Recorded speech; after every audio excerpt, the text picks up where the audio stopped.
Hello students, today we will discuss our next topic, that is the standing waves in a string fixed at both the ends and different modes of vibrations. जैसे already हमने previous video में किया था, that is the stationary waves और standing waves. Clear? क्या होता है कि जब वो आपस में superimpose करती है, जिनका एम्पलीट्यूड सेम होता है, फ्रीक्वेंसी सेम होती है और सेम स्पीड के साथ वो एक दूसरे के ऊपर सुपर इम्पोज होती है, ठीक है, तो उनका रिजल्टेंट जीरो हो जाता है, तो उनको हम स्टैंडिंग और स्टेशनरी वेव्स बोलते हैं.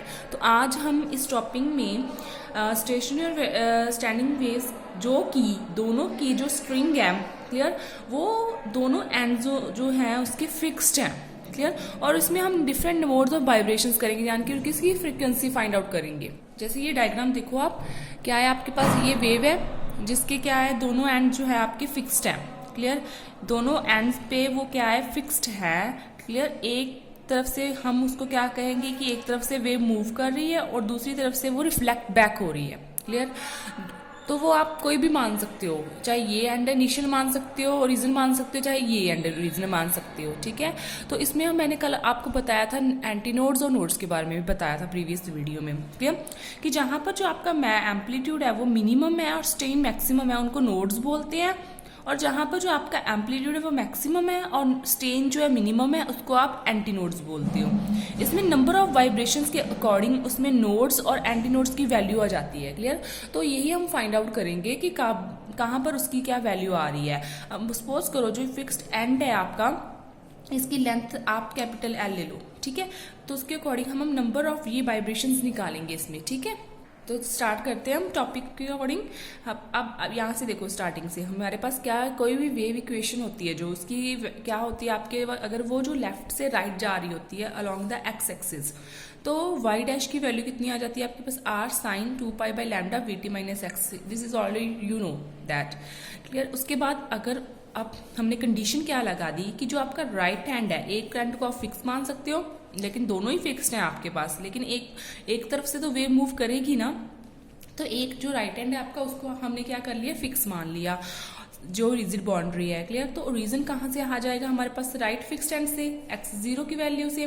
तो जो वेव पल्स मूव करेगी that is a left to right, वहां पर उसकी वैल्यू क्या आ जाएगी, दैट इज आपकी वी टी प्लस एक्स, ठीक है, क्योंकि हम यहाँ पे क्या मान रहे हो, आपका जो राइट हैंड है फिक्स्ड है, क्लियर. तो वेव जो जा रही है आपके पास वो लेफ्ट टू राइट हो रही है, तो एक्स को हम रीजन मान लिया, इस तरफ को मान लो रीजन मान लिया हमने, तो इसका साइन ऑपोजिट हो जाएगा इस तरफ आपका, यहाँ पे नेगेटिव है तो यहाँ पे क्या हो जाएगा प्लस. इसको एक इक्वेशन दे लिया हमने. उसके बाद नेक्स्ट क्या है, आफ्टर रिफ्लेक्शन. रिफ्लेक्शन कंसेप्ट बताया था ना मैंने आपको कि बाउंस बैक हो जाना उसी मीडियम में, तो राइट हैंड से वो क्या हो जाएगी, बाउंस बैक हो जाएगी, रिफ्लेक्ट हो जाएगी, तो उसकी जो वेव इक्वेशन है वो इस तरह बन जाएगी. एक तो नेगेटिव साइन आ जाएगा क्योंकि ऑपोजिट डायरेक्शन में जा रही है, दूसरा हमारे पास एक्स की भी ऑपोजिट कोऑर्डिनेट आ जाएगा क्योंकि एक इस तरफ जा रही है दूसरी इस तरफ जा रही है, एक एक्सेस के इस तरफ जा रही है दूसरी इस तरफ जा रही है, तो उसका कोऑर्डिनेट भी चेंज हो जाएगा. Negative sign for reflect back के लिए हो जाएगा कि रिफ्लेक्ट बैक हो चुकी है वो. तो उसके बाद सुप्रीम पोजीशन प्रिंसिपल लगा दिया हमने, दो वेव्स, एक इस तरफ जा रही है दूसरी रिफ्लेक्ट होकर इस तरफ जा रही है, दूसरी तरफ जा रही है, ऑपोजिट साइन पे जा रही है, तो दोनों पर सुप्रीम पोजीशन प्रिंसिपल के अकॉर्डिंग उसकी जो डिस्प्लेसमेंट का रिजल्टेंट वेव आएगी हमारे पास, wave pulse, that is Y. y is equals to Y dash plus Y double dash. यहाँ पे वाई डैश की वैल्यू फिल कर दी और डबल डैश की वैल्यू फिल कर दी, हमारे पास ये इक्वेशन आ गई. उसके बाद यहाँ इन दोनों से आर कॉमन निकाल लिया हमने, क्लियर. उसके बाद इसका जो हमने एक फॉर्मूला लगा दिया, क्या होता है आपके पास फॉर्मूला, ये लर्न करना है आपको, डिफरेंट फॉर्मूलाज होते हैं हमारे, sine C minus sine D हो अगर, तो उसकी वैल्यू आ जाती है आपके पास 2 cos c plus D by 2 sine C minus D by 2. अब यहाँ पे C और D की वैल्यू क्या है आपके पास, ये वाली जो चीज है पूरी, साइन के बाद जो भी थीटा एंगल आ जाता है आपका, दैट इज पूरी की पूरी साइन C हो गई और ये वाली D हो गई. तो यहाँ पे हमने ये फॉर्मूला लगा दिया, that is sine C minus sine D. Sine C ये C हो गई, ये D हो गई. पहले दोनों को प्लस करके डिवाइडेड बाई 2 कर दिया, फिर दोनों को माइनस करके C माइनस D करके डिवाइडेड बाई 2 कर दिया. तब हम देखेंगे उनकी वैल्यूज क्या आ जाएगी आपके पास, दैट इज 2 साइन, ये इन्होंने रिवर्स करके लिख दिया, तो इसकी जो अब देखो ये माइनस में है और ये प्लस में, ये प्लस में है और ये माइनस में है, जब इन दोनों का प्लस करेंगे हम तो ये तो कैंसिल आउट हो जाएगा, तो वीटी में इक्वेशन रहेगी आपकी। अगर माइनस करेंगे तो ये माइनस हो जाएगा, ये प्लस हो जाएगा। मतलब आपको प्लस माइनस तो ऑलरेडी पता है, आप कैलकुलेट करके देख सकते हो उससे। तो आपके पास ये वैल्यू आ जाएगी, that is 2r sin 2 pi by lambda x, और दूसरा कॉस, क्योंकि कॉस वाले में देखेंगे प्लस हो रहा है तो एक्स वाले कट जाएंगे, वीटी वाले रह जाएंगे सिर्फ, that is cos 2 pi lambda b t. Clear. तो उसे अब देखो क्या है, ये टाइम डिपेंडेंट है, इसको हमने टाइम डिपेंडेंट इक्वेशन है। तो आपके पास क्या आ जाएगा next, A that is amplitude of the resultant B. तो जो कि एम्पलीट्यूड को हम किस में रिप्रेजेंट करेंगे, एक्स में रिप्रेजेंट करेंगे, मतलब डिस्प्लेसमेंट में रिप्रेजेंट करेंगे, क्योंकि एम्पलीट्यूड क्या होता है आपका, that is a maximum displacement. तो वीटी में तो ये हो ही नहीं सकता, इसलिए जो 2r sin 2 pi by lambda x है ना आपका, उसको हमने एम्पलीट्यूड ए मान लिया। यहाँ पे जब इक्वेशन बन जाएगी तो आप किस तरह बन जाएगी ना, that is y is equals to A is amplitude, that cos में आ जाएगी आपकी 2 pi by lambda b t. Clear.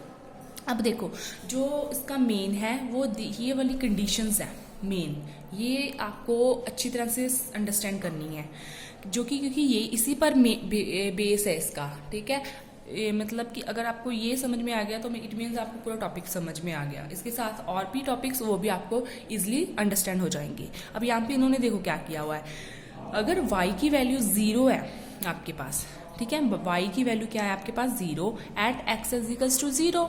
Obvious ये पता ही है कि x की वैल्यू यहाँ पर 0 फिल करेंगे हम इस इक्वेशन में, x की वैल्यू 0 फिल करेंगे तो sine 0 0, it means 0 into something 0, तो y की वैल्यू क्या आ जाएगी आपके पास 0 for all values of t की कोई मर्जी वैल्यू हो, कोई भी वैल्यू हो, x अगर 0 है तो साइन 0 डायरेक्टली 0 हो जाता है, तो जिससे y 0 हो जाता है। उसके बाद x की वैल्यू l, अब यहाँ पे x की वैल्यू हम क्या फिल करें अगर l। क्लियर। अब फिल करके देखो क्या है आपके पास, यहाँ पे फिल करना है हमने, तो ये क्या हो जाएगा आपके पास 2r sin 2 pi by lambda l। ठीक है, L क्या है, उस स्ट्रिंग की लेंथ हो गई आपके पास, पूरी की पूरी लेंथ हो जाती है आपकी। क्लियर।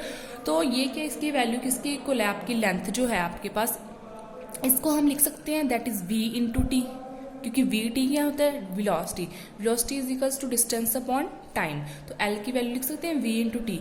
एक्चुअली में ये क्या हो जाएगा आपका लैम्डा हो जाएगा, क्योंकि लैम्डा भी तो एक तरह का डिस्टेंस है ना आपके पास, जो आपके किसी भी टाइम t पर जो लैम्डा डिस्टेंस होकर, तो लैम्डा से ये लैम्डा कैंसिल हो जाता है, तो यहाँ पर साइन 2 पाई रह जाता है आपके पास। तो साइन 2 पाई की वैल्यू क्या होती है 0, क्योंकि साइन सभी पाई वैल्यू पर क्या होता है 0 होता है, n पाई पर 0 होता है, तो y की वैल्यू क्या आ जाएगी आपके पास 0। ठीक है, उसके बाद नेक्स्ट क्या किया, देखो हमने a की वैल्यू 0 हो जाएगी अगर आपके पास x की वैल्यू l है, वही चीज होगी ना।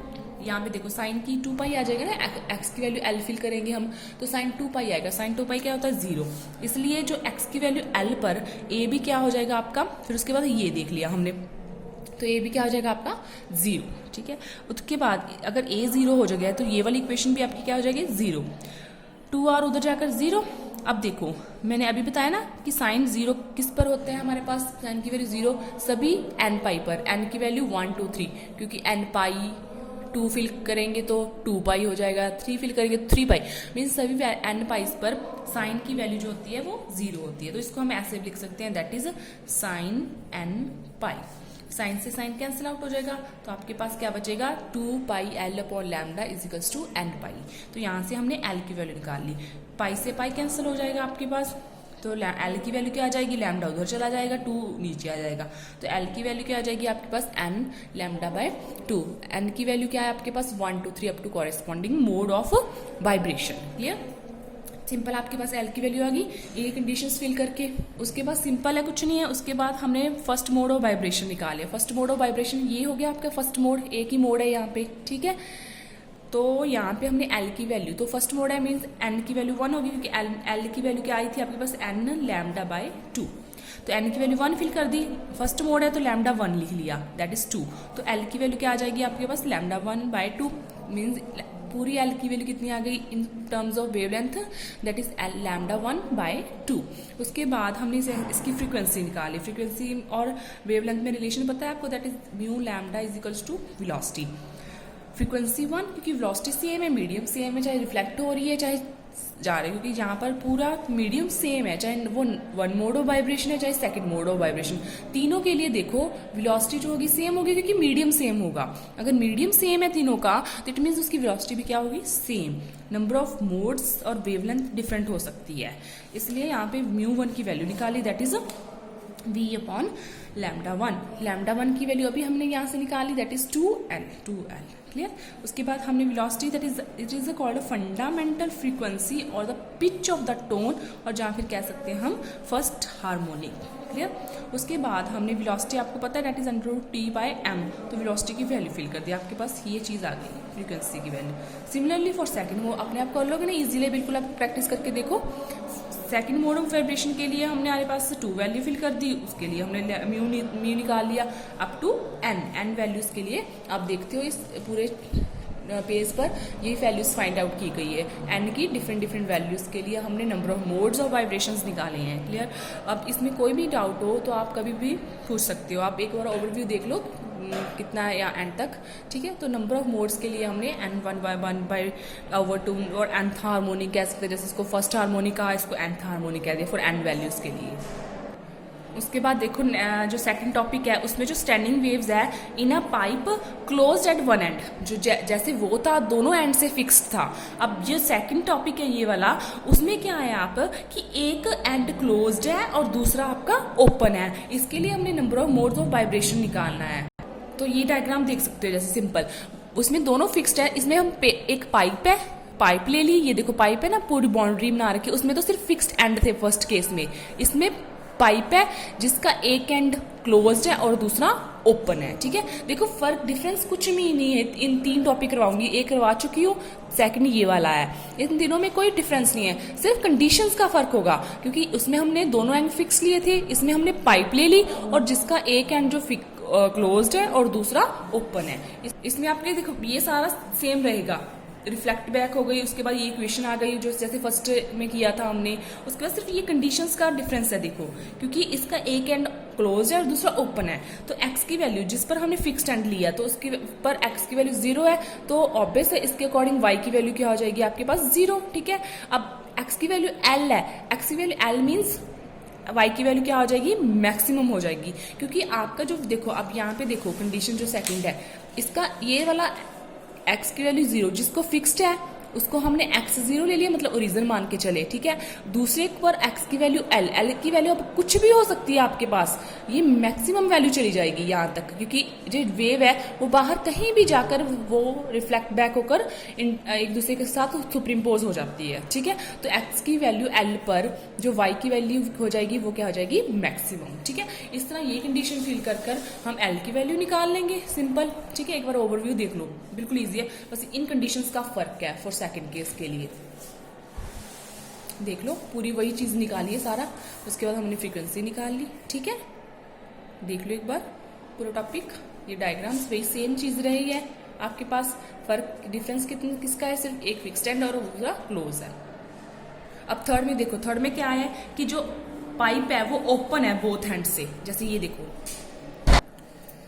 ठीक है, इसके दोनों एंड्स क्या है आपके ओपन है। क्लियर, इधर से भी ये ओपन है, इधर से भी ओपन है। ठीक है, तो दोनों एंड से क्या है ओपन है, और इसका सिर्फ कंडीशंस का डिफरेंस पड़ जाएगा आपका, रिफ्लेक्ट बैक का, कंडीशंस का। क्लियर, बाकी देखो सेम चीज ले ली हमने, एक बार फिर से भी देख सकते हो आप, बिल्कुल सेम कैलकुलेशन की है। यहाँ पे देखो x की वैल्यू 0 और x की वैल्यू l पर y की वैल्यू क्या जा रही है, मैक्सिमम जा रही है, क्योंकि बोथ हैंड से वो ओपन है, तो y की डिस्प्लेसमेंट मैक्सिमम इधर भी हो सकती है और इधर से भी मैक्सिमम हो सकती है, क्योंकि कहीं भी हमारे पास क्या है, कोई फिक्स नहीं है कि यहाँ पे आकर मीट करेंगे, और प्रॉपर लेंथ हमें नहीं पता इसकी, कि कहीं भी हो सकता है, मैक्सिमम वैल्यू तक जा सकती है इसकी वैल्यू, इधर से भी मैक्सिमम वैल्यू तक जा सकती है। तो इस कंडीशंस का फर्क है, देखो सिर्फ इधर डिफरेंस है, बाकी सेम वही चीज है हमारे पास, कैलकुलेशन की हुई है हमारे पास, एक बार वो देख सकते हो।